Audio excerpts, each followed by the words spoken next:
যে কোনো শুভ অনুষ্ঠানে অথবা অতিথি আপ্যায়নে বাঙালির ঘরে মিষ্টি থাকবে না সে তো হতে পারে না।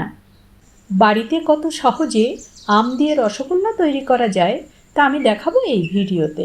নমস্কার, বনশ্রীস কিচেনে আরও একটা নতুন রেসিপিতে সকলকে স্বাগত। রসগোল্লা তৈরি করার জন্য আমি এখানে 2 লিটার দুধ নিয়ে নিয়েছি।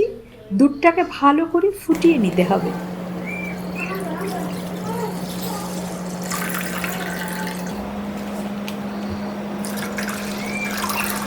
ছানা কাটার জন্য লেবুর রস অথবা ভিনেগার ব্যবহার করা যায়। আমি এখানে ছানার জল দিয়ে ছানাটা কাটিয়ে নিলাম। ছানার জল ব্যবহার করলে আলাদা করে জল দিয়ে ছানা ধোয়ার প্রয়োজন পড়ে না, কারণ এতে ছানাটা টক লাগে না।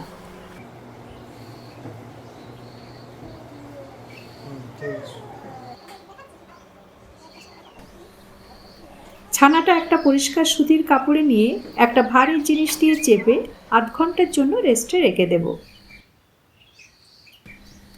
এতে করে আস্তে আস্তে বাড়তি জলটা বেরিয়ে যাবে।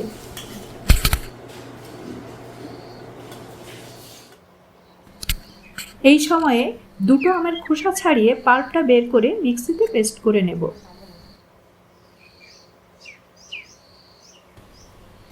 পেস্ট করা আমের পাল্পগুলো কড়াইতে একটু জাল করে রসটা একটু শুকিয়ে নেব। এতে করে ছানার সাথে মিশালে ছানাটা বেশি নরম হবে না।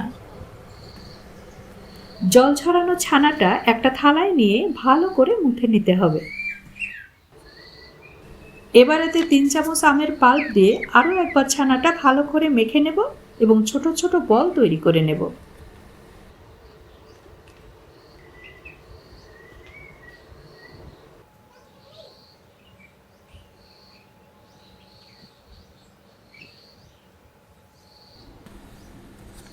বলগুলোকে সুন্দর শেপে আনার জন্য হাতে একটু ঘি মেখে নিয়েছি। দেখো বন্ধুরা, 2 লিটার দুধে কতগুলো ছানার বল তৈরি হয়ে গেল। এবার রসগোল্লার শিরা তৈরি করার পালা। 1 লিটার জল কড়াইতে দিয়ে ভালো করে ফুটাতে হবে। স্বাদ এবং ফ্লেভারের জন্য 3-4টে এলাচ দানা ফাটিয়ে দিয়ে দিলাম।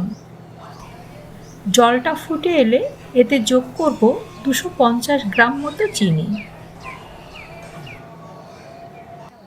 রসগোল্লার শিরাতে আমের ফ্লেভারটা আনার জন্য 1 চা চামচ আমের পাল্প অ্যাড করে দেব।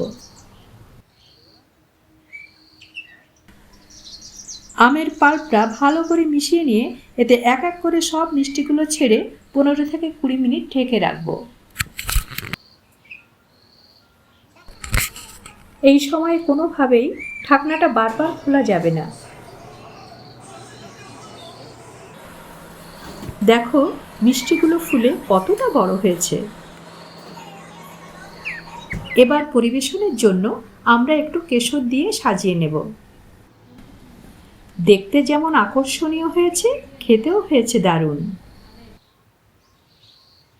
বাড়িতেই বানিয়ে ফেলুন নরম তুলতুলে আমের এই রসগোল্লা, আর ছোট বড় সবার মন জয় করে নিন। রেসিপিটা কেমন লাগলো অবশ্যই জানাবেন।